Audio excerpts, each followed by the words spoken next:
Hello, so here we go with another update video.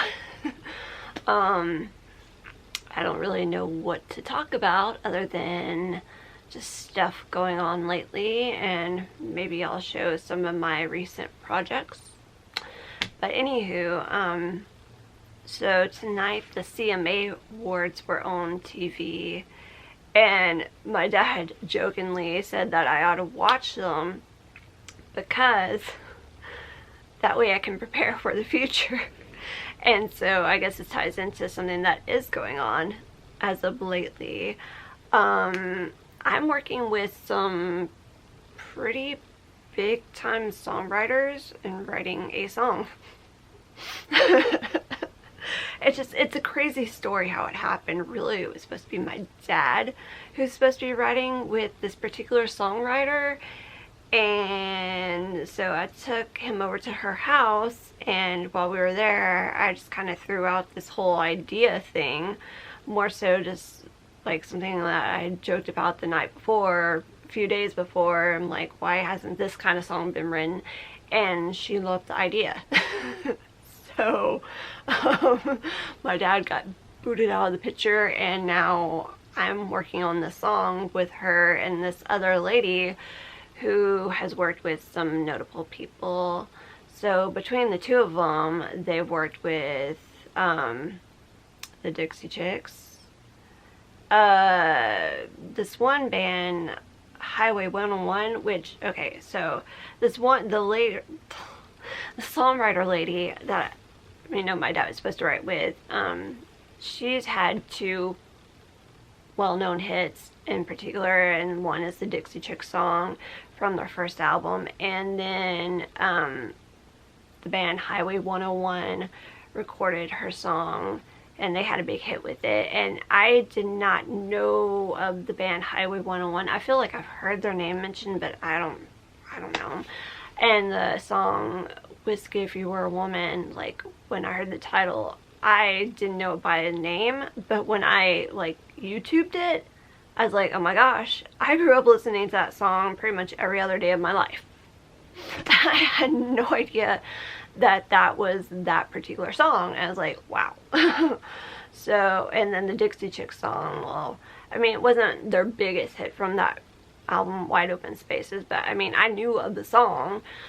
So, yeah, and then this other lady, I'm not super familiar with her work, but I looked her up, and it looks like she's worked with Louise Mandrell and Trisha Yearwood, but she does more of she's like our melody person. So, that's what's going on. Just, I'll say that I'm not a songwriter, but I've dreamed of being a songwriter, and now's my chance. Just because I'm working with these people doesn't mean anything's actually ever going to come out of this, but at least I can say I wrote with some people, or I've worked with some people in the industry. So yeah.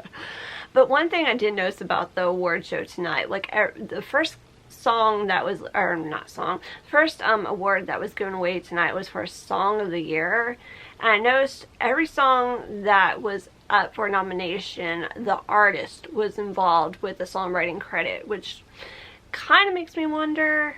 There's different ways you can look at that, and some of it's suspicious. Okay, a lot of it's suspicious. So if that's the case, I know in years ago, I mean, it wasn't uncommon for the artist to not have any hand in that process, but yeah.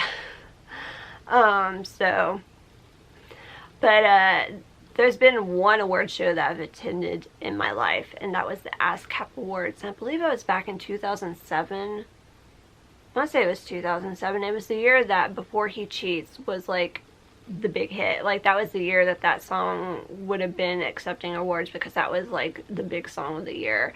And we got to see the guys who performed, or who wrote the song. There's two guys who wrote the song perform the song, and we also got to see Charlie Daniels perform.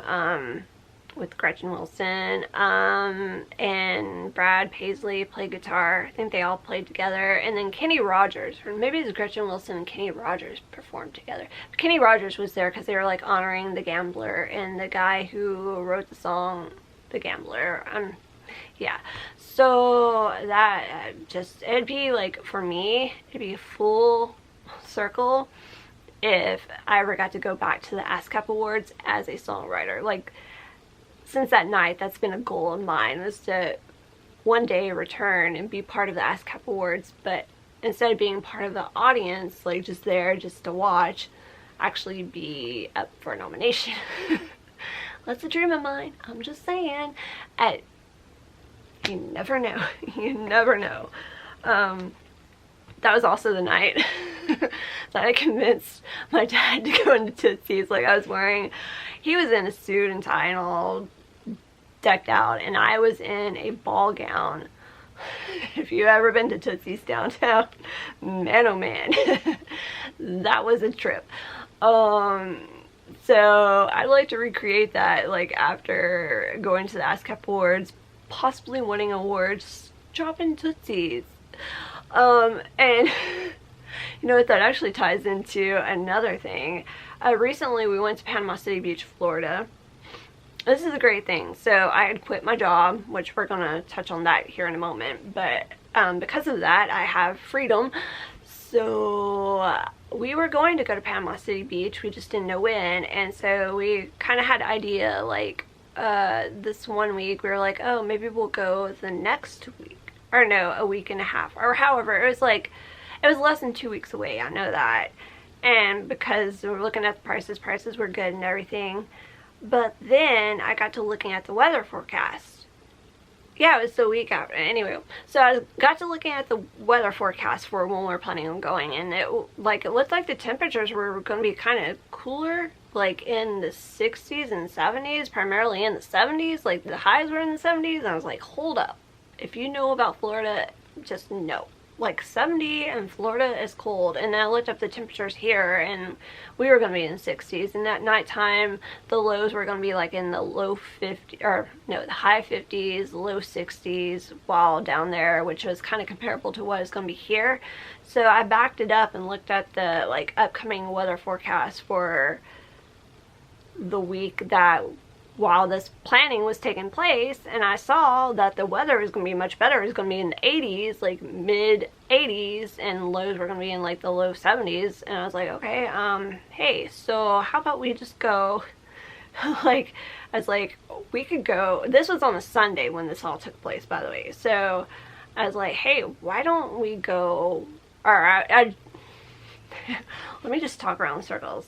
I was like, joking that, hey, why don't we go Tuesday, Wednesday, Thursday and come back Friday, because the weather's gonna be great. And it's like, we only have a day to pack, but why not? And he's like, well, sure, why not? We got nothing else better to do. Like, we don't, well, he has his little things, but it's like stuff he's not really tied to, like, he just has to do. So yeah, that night I booked the room, and the next day we packed and prepared, and Tuesday morning we went off to Florida. And so I've been editing a video about that. I think I'm just going to turn that into like a little review vlog about, like, because, like, really, all honesty, like any other video pretty much, it's more like for me and my memories. But because I got to do a lot of reminiscing this time, like, yeah, I'll just say that for that video. If I ever put that video out, I probably will. It'll probably be another like 5 months from now when it goes out. But, you know, I kind of want to do that as a review vlog, just so that in the future I'll be like, do I really want to go back to this particular place or not? But whatever. So yeah, so going back to the work situation. So yeah, I quit my job in September, that last video I posted. And then somehow I got weaseled into going back and working 1 day a week. So it really, like, I didn't have to go back. I didn't really want to go back, but it it's a silly reason why I went back. It just more so I have a direct deposit every month. I'm pretty sure a lot of people's bank accounts are like mine, where your bank account is free if you maintain certain credentials, and one of them can be having a direct deposit every month. Like, or else I can maintain, used to, you had to maintain like a average daily balance, which in the past was kind of like I could do it, but then like with that whole situation where I was in a bad relationship, that one ended up costing me money with my bank account because I started falling short of my daily balance. So I don't think they do that anymore, but just be on the safe side. Like they have, or else you can have so many transactions a month, but I don't want to have to like count my transactions and see if I'm going to meet my quota for the month or not, and then have to go out and just spend money just to spend money or something. Even if it's just Dollar Tree, still I don't want to have to go on my way to do that. So this way I get a tiny bit of income. I can still say I'm employed. Because like right now people are kind of looking down on people who quit their jobs, and maybe it is like, oh, you're the scum of the earth if you quit your job. Like that's the way I feel every time like it comes up in conversation. Nobody's said that specifically about me, but I feel like that's kind of like the vibe going on right now. Even though I'm not getting any other benefits other than the fact that I'm not stressed out to the max like I was before and hating my life. Because I was like, what, just every day was misery, and I wasn't even doing it for the financial reasons at that point. I mean, I've kind of had this in mind before the whole pandemic. Like, I've been wanting to quit this job. I've been saving up trying to quit this job even before then, even before I had my car paid off, and that's the whole goal, was just getting my car paid off and being able to maintain my monthly expenses, which I can do that. I have planned that out so that I am good for at least a year on that front. Cars paid for, monthly expenses budgeted, all that jazz, everything's good. So now I got a little tiny extra bit of income coming in, just, which I'll probably need it for when we record the demo to the song, if I'm assuming, well, it's already, yeah, anyway, whatever. But yeah, because the song is in the works, we're going to do a demo for it, and I've been kind of prepared for the cost of that. I'm not going to be too thrilled for the cost of that, but that's just part of the process. Especially with this being a whole professional deal sort of thing. But again, you know, you can write 500 songs and it doesn't mean anything's gonna come of it. Like the one lady who the main lady I'm working with here on this, she, like the song, I think Whiskey for Your Woman, that one was written, yeah, that one was written a good 10 years before Highway 101 came about and got it. And at the time they were unknown when they got it. And then the Dixie Chicks song, she'd written that 20 years prior, and at the time that it got picked up, the Dixie Chicks were unknown and they were putting together a first album, and so boom.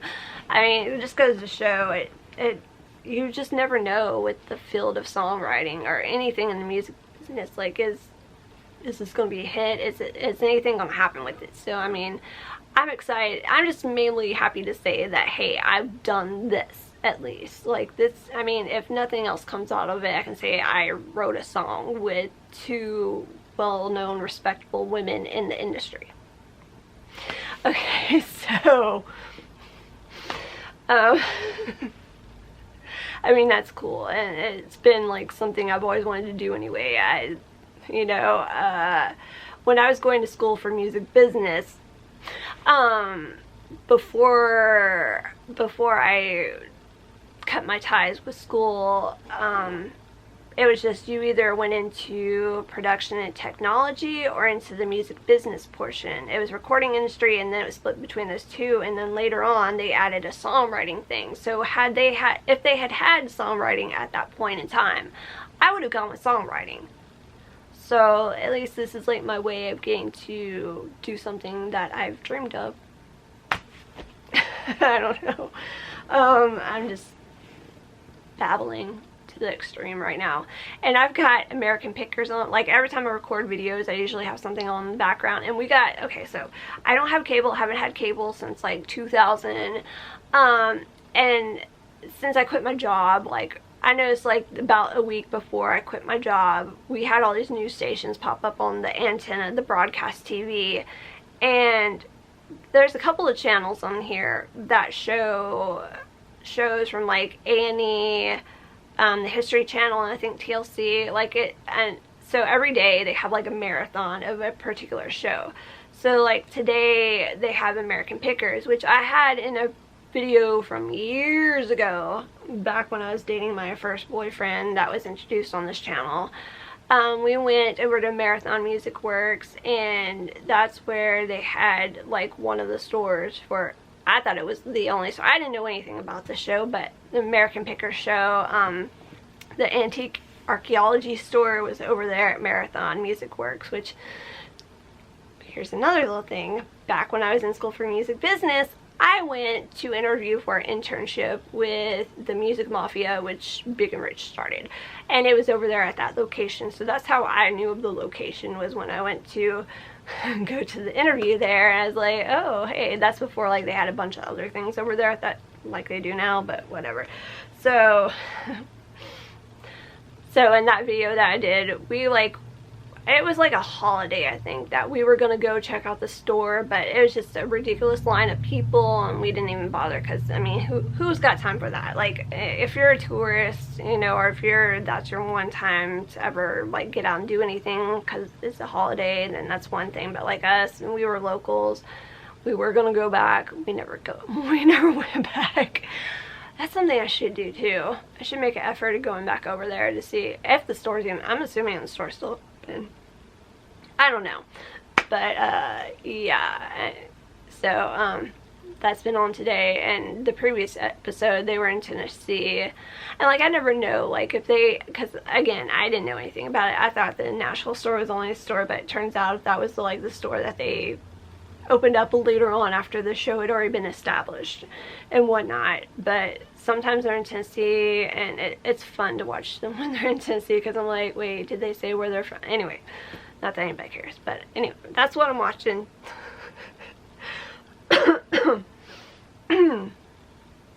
So I guess we'll move on. Oh my gosh, I've been for somebody who doesn't like think of much to say or what I'm gonna have a video about, just other than just a vague idea of like what I'm gonna, like my project thing and whatnot, I can talk a lot. I can talk a lot about nothing, so this is kind of like Seinfeld in a way, but not really, because Seinfeld was phenomenal and had a far more success than I'll ever see. So let's dive into some of these projects. So again, after the whole work situation, I have been spending a lot of time. My whole thing was that I was going to record more videos, and like I always say I'm going to do, and I always lie and fail at it. And part of it, like a teeny tiny part, was because, and this is so stupid, such an idiotic reason, but my roots, you know, you always see my roots grow like way out, and I always think, oh well, I'm gonna bleach my hair, I'm gonna take care of that, I'm gonna bleach my hair, and then I'm gonna do a video because I feel better, like I feel more refreshed when my hair's bleached, or at least my roots are like itty bitty. Like once they get past an inch long, I'm like, ugh. Even though that is kind of a style, but whatever. Anywho, I mean, I feel like I look better with my light hair. Like, overall. But yeah, anywho, so I've been doing this off for an extremely long time. And then now that I've done this, I feel like recording again. I needed to restart the video because I've been talking for an extremely long time. But anywho, so in the meantime, I've been doing like all kinds of like knitting and crocheting, and I think I've said in the past, I'm pretty sure I've said in the past, like knitting is my forte. I have a whole long story about that. Couldn't knit worth a flip, but finally got the right books and right information, and it clicked, and boom, an obsession was born there. So knitting is like my big thing. I thought crocheting was my big thing because that's what I learned how to do earlier, or so I thought I had learned, but turns out what I was doing was pretty much creating a slip stitch for my entire crocheting. Like, I didn't realize there was other things other than doing the slip stitch. So over the years I've figured out how to crochet, but still it hasn't been like and then I realized that there's more versatility to crocheting, like where you put your hook into a stitch, you don't necessarily have to put it into the same, like, there's not a specific rule. There's a general idea of where the hook goes into, but that's not set in stone. And since I figured that out and figured different other little small technological things about it, I've just been like a little crocheting machine, even though the one thing I don't like about crocheting is that it uses up more yarn for a particular amount of material that you've created compared to knitting. So I get so hung up on that, even though what does it really matter other than the fact that you might run out of yarn and then you have to get extra yarn. But I mean, it's not like yarn, well, the yarn I use doesn't cost an arm and a leg anyway. So anywho, let me just jump in and pull something out over here. So my first crochet project to showcase for this video is this little top I made, and this was before I knew that we were going to Florida for sure. It was just more like talking about like, oh, maybe we'll go to Florida. I think this was right about the time I started putting, oh gosh, I started working on this about the time I put in my 2 weeks notice, I think, or right before that time. Anywho, so I made one of these a long time ago, something kind of similar. I'm not going to even bother pulling it out right now because I knew at that point in time I was going to go to Florida. It looks like they, okay, anyway, TV show, whatever. But yeah, so this went with me to Florida and I briefly wore it. I don't know if I have a video, like if it's, well, anyway, I think I have some pictures of me wearing it. Yeah, so I made that, and this was, I mean, other than finding out how to make the cups, like, again, I've made this before, like one similar to it before, and I found a tutorial to refresh my memory on how to do these, but the rest, I mean, everything else, it's just me just kind of making it up to fit me. So it's just basic, like, I think the cups were done with a single crochet, and then I did the body with just like a alternating like chain and double crochet, just mesh pattern. So that's that. And then I saw the sweater and online, and I liked the concept of it, but I kind of like wanted to alter a few things or kind of make it more my own.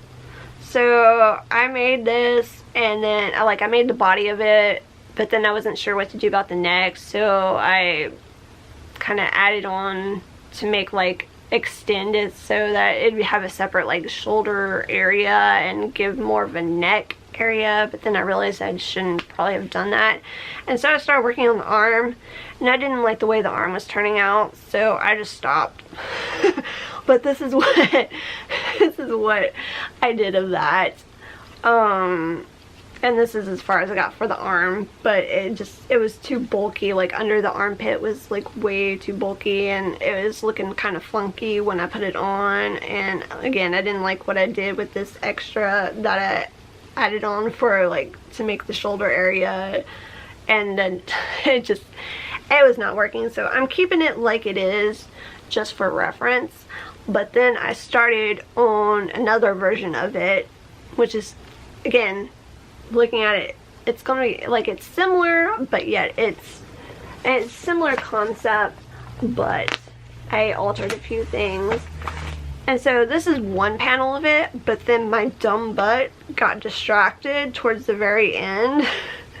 So this is what I have. Like, this is, I don't know, you can say this is either front panel or back panel, but it's a little bit wider. Here's where I went. No, wait, I have it sideways. I have it sideways. Okay, so, wait. Oh, wait. what did I do? Okay, I figured, what? Oh yeah, because I was, my word.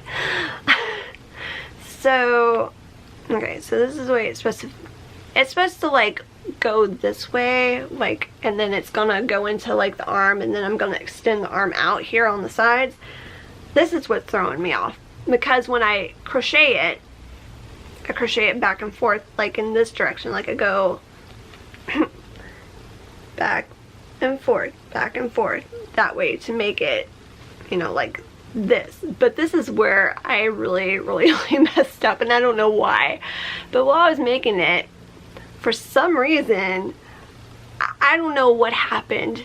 I guess I thought I was at the end of my row here, and then built up. So the last 2 rows, this edge, it's a little short. So I'm gonna have to undo this, add some yarn, and rework it. But whatever, it's not a big deal. It's not a big deal at all. But here's my second panel. And I didn't realize this until I was like binding off on it, like doing my last stitch, and I was like, wait, what's up with that? So here's where I'm at on this panel right here, which again is gonna go like this way. So when I'm finished with this panel, here's my yarn right here. So I'm going to unravel that, frog that to wherever it needs to be, and then add this yarn and pick up, and then I'm gonna figure out something with the sleeves, something a little bit different than those other sleeves. But yeah, so, and then I also was attempting to do a hat, but then I don't know, I'm not enjoying this. I mean, it's not that hard, but I was looking for something that would be quick and easy, and it's easy for the most part. I have to kind of like change up my stitches on this part compared to this part, but I'm not vibing with it. It looks kind of cool, like it's thick, chunky texture to it, but it's just not vibing with me right now. So I think I'm gonna frog this and do something different. Something I did finish though was this hat, but this hat, so I couldn't figure out how wide a women's hat needed to be, because I was thinking, oh, maybe I can make and sell these, because I'd like to sell some of my stuff, like make and sell stuff, because that's what I enjoy doing, is making stuff. I think it'd be fun to have my own stuff, because I've been trying to get my House of Womack thing going. So this is going to be part of the House of Womack. Maybe, well, I have different lines figuring out from that, but whatever. So this was going to be something, it was a trial run on something, but it's a lot wider than I was expecting it to be, even though the measurements kind of add up right, but because it's stretchy, I don't want to ruin my hair at the moment. Maybe I'll put it on the very end if I remember, and I still need like to trim up the pom-pom. I bought pom-pom makers so I can make good pom-poms, good, pretty, consistent pom-poms. Anywho, I was down to the very like last yard making the pom-pom, so it's not as puffy as I would probably should have made the pom-pom. Anyway, like I said, it's a trial run, and so yeah. But this, again, I was looking for something quick and easy. It's easy and it's fairly quick, but I did this in a 12-hour period, not 12 hours straight. But it was a pretty good chunk. Like, I'd sit there and work on it for maybe like 30 minutes straight, and then get up and do something, or, you know, fix some food or whatnot, and then come back and work on it for maybe like another 20 or 30 minutes and run off. But it didn't go quite as quick as I hoped it would.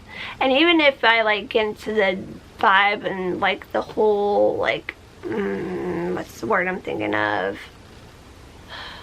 Well, anyway, you know, when I'm in my flow of doing it, I still don't think I'm gonna speed up my time much. So this may be like, if I'm making sell these, it may just be something I do like 30 minutes here one day, maybe an hour the next day, just over a course of time, and not really like think too much about the time that goes into it, and just kind of do it like as a little extra, a little something something.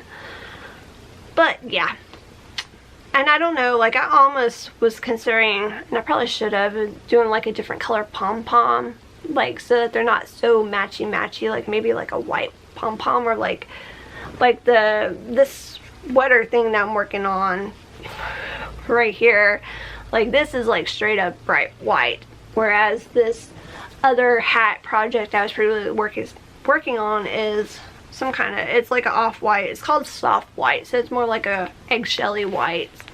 Not quite, it's more like on the cream side of white. So I was talking about knitting being more my forte. Well, of course, I've got this sweater that I've been working on. I haven't been working on this one nearly as much lately. I started working on it like again about the time, well, right after I finished that crop top, and when I started working on the first version of this, whatever you want to call it, web meshy sweater thing. But this is the knitted sweater, and I believe this is the front of it. Like it's almost consistent, but then at some point the colors change on the stripes, and I think this is the back. I'm pretty sure that this was the back. And so I'm working on a sleeve now. I did have another sleeve that I started on, but again, I didn't like the way it was coming out, so I changed up my stitch count, and I'm going to do this sleeve because this one was like a super skinny sleeve and it didn't look right, and this one is a more puffy sleeve. And I've got an idea, like it's not going to be totally as thick and puffy. At some point it's going to start tapering down, but it's still going to be loose and whatnot, but whatever. So this is what I've got of that sweater. And I would like to suggest to anybody who's doing anything where there's a lot of color change, stripes and whatnot, go ahead and work in your ends as you go. Because my very first knitting, my very first major knitting project, why I worked so hard to figure out how to knit, and that should be its own entire video if I ever, because I still haven't even completely finished the project. It's been sitting almost finished for a decade now, so maybe even longer than a decade, but not that. Anyway, I've done a ton of knitting projects since, but it was like I was going to figure out a way to learn how to knit so that I can make the project, and I learned a heck of a lot from doing it. So I thought it was a beginner's project, but it's so, like, I totally misunderstood. And I gave myself an education with that one. But hey, like I said, knitting is my forte now. So yeah, that way it makes it so much easier in the long run. Went over the projects. This was something else I was working on, and this was from a few years ago. I was in the middle of doing this and I wasn't really vibing with it. It was knitted. I think it might have been a cowl. That might have been what it was supposed to be. But yeah, so I was like, well, I'll save this and maybe use this in like a little scrappy project later, and just decide to work on this. Instead, I wasn't like even going to bother to frog this yet. It will be frogged. But I'll probably make this into something, or use it like for a granny square. I don't know. And this is like what's left over from the hat, the pom-pom. I don't know. I figured like if you know about knitting and crocheting, like if you're into all that, you may have heard about like making a magic ball, which is like your scraps or just like random lengths of yarn, different colors, different textures of yarn attached together and wound up into a ball, and that way when you knit you've got like a striping yarn or a variegated yarn. So I like having little bits and bobs like that so that I can form one of those. I can't remember if I posted about this in one of my bead haul videos, but I started a project earlier this year, which was basically a bead embroidery project, and if I haven't talked about it already, it was by this artist Sherry Serafini, who has several books. Her and Heidi Kumel, I believe that's her last name. I know that there's one book that I have that they did together. because they're both bead embroidery artists, and they share projects in their books. But this one was one of Sherry's other books, I believe. She has projects, and that you can, like, it gives like the steps and has the patterns for them and everything. And I remember seeing this particular project online like years ago, before I ever knew that she had the books and whatnot, and I fell in love with it. And then one of the books that she wrote has the project in it, so I knew that I would have to create it. Like, I mean, there's just no, I love it so freaking much. So I've been working on that. So this is like the choker part of it. I have a couple other pieces, but it's gonna be really hard for me to dig them out right now. But this is the choker part, and I'm almost finished beading the front of it. Just a few more little areas that I gotta cover. But yeah, and then when I finish the front, there's different like little things that come off of it, different like threads and beads that will be coming off of it. So I normally, like, when you finish the front, like, I'd be putting the back on and then, you know, going around the edges, tidying it up. But I'm not going to be putting the back on it just yet. But here's the other main body of the project, and I've still got a long way to go with this one, but I wanted to get the choker part finished because that was like a huge, like, there's, in general, like, it's thicker, like, there's a lot more. Actually, I got it upside down to put on and whatnot. So that's that. And so I'm almost ready to start focusing on this. And again, I have to do like little other fringy things and whatnot. And I want to make some polymer beads, polymer clay beads, to put on the ends of my fringy bits. So that's going to be a whole other step to this project. Like, make some leaf canes that coordinate with these colors. But yeah, so the idea is that it'll be like, and I've got my needle attached to this, so I'm trying to be careful, but it'll be like the choker. And then off of the choker will be this. So, been working on that. And what else am I working? Oh, as if I don't have enough hobbies as is. Okay, so, I don't think I've ever talked about or showcased that I'm into miniature dollhouses. I have a project, I have one house that I've been working on for probably over 25 years now. And I was going to start working on it again, but then I came to realize, like, I have the majority of the pieces, but some of the pieces to make it are damaged. Like, there's, at one point, lost an entire wall to the house. And I know that we had it at some point, because this was something that we got, my dad bought it secondhand, the kit secondhand from our church. Like, our church had like a flea market sort of deal, and he bought it from there. And it had pretty much all the parts. As far as we know, it had all the parts. And he had started working on it back then when I was a little child, and then it just kind of got pushed aside, and it sat in our basement for a long time. I think it was out in the garage for a while, and then it got moved to the basement. And then it's a wonder that the majority of the pieces were there. I think the shingles got lost. I don't know if the shingles got lost or if they got mixed in with this other dollhouse that I bought, project that I bought. But anyway, so I was getting ready to start working on this again, and going back to the Florida thing, we went to Hobby Lobby while I was down there to kind of like pass time while waiting to check into our motel and whatnot. And also the Hobby Lobby was down there beside my my employer that's down there, like where I work. They have one of those stores down there, which was next door to the Hobby Lobby, so I know I had to do a little checking out there. But yeah, so while we're there, like, Hobby Lobby carries the dollhouses. There's this one dollhouse that I've been wanting ever since I was in college, ever since that first, like, because that's when I started going to Hobby Lobby, was during that time, because there was one in my college town.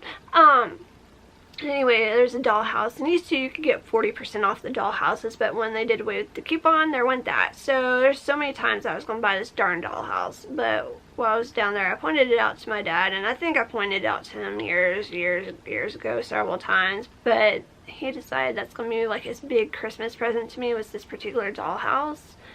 And no, it wasn't going to be his big Christmas present to me. It was going to be another Christmas present, but right now the way I feel, it's big enough. Like, no more needs to be done. I mean, that's like above and beyond what I would expect anyway.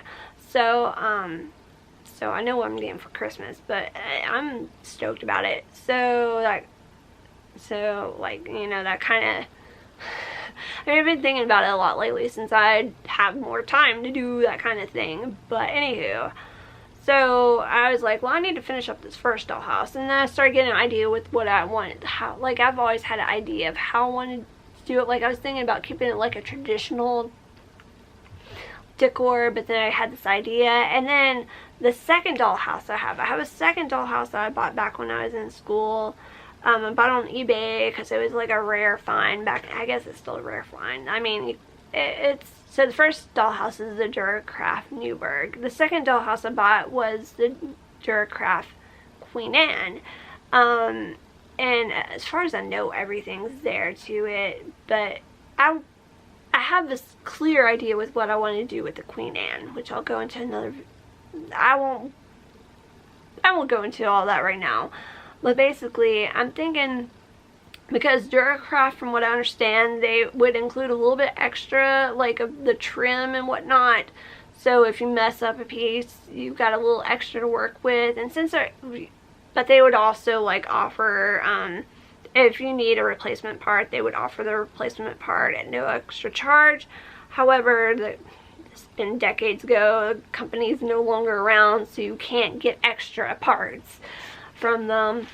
But I'm thinking, if I go ahead and work on the second dollhouse now, if I have anything left over, I'm assuming I'll have some like little trims left over, because that's mainly my issue with this other dollhouse, is that there's some trims that are broken. I don't know if they came that way or if that just happened over time, but and you know, I can use that to replace what I need for this other dollhouse. And I don't know if I was talking about the other dollhouse, but anyway, I had to remake a wall for it myself. I had to cut out because at the time, like, that's at a time when my dad's vision had already started decreasing. He was a woodworker, by the way, so he knows this was his life, was making stuff out of wood. So and where I made the wall, I cannot cut a straight line to save my life. I can't follow a line, I can't cut a straight line, even with all, somehow I get wonky kilter with it, falling, you know, taking all the proper precautions, everything. I can't cut or follow a line. So I need to do some little fixes to it and fill in some gaps and whatnot, and I need the extra trim to help me with that too. So I'm thinking about going ahead and working on this Queen Anne dollhouse, and whatever's left over I can use to fill in the gaps and finish working on my Newburgh, and then I can start on my farmhouse. And maybe I'll do some videos about that, because I want to do some videos. I've recently discovered and subscribed to Bentley House Minis. I love her stuff. I love that she takes like basic materials and turns them into dollhouses. And my battery's going to die, so yeah, I think I'm just gonna go ahead and wrap this video up for now, because this is probably gonna be an hour long. Anyway, I hope everybody's doing well, and until next time, I'm sure there's going to be another long video coming up soon here within the next month. Maybe not soon, within the next month or two. But anyway, thanks for watching. I hope everybody's doing well.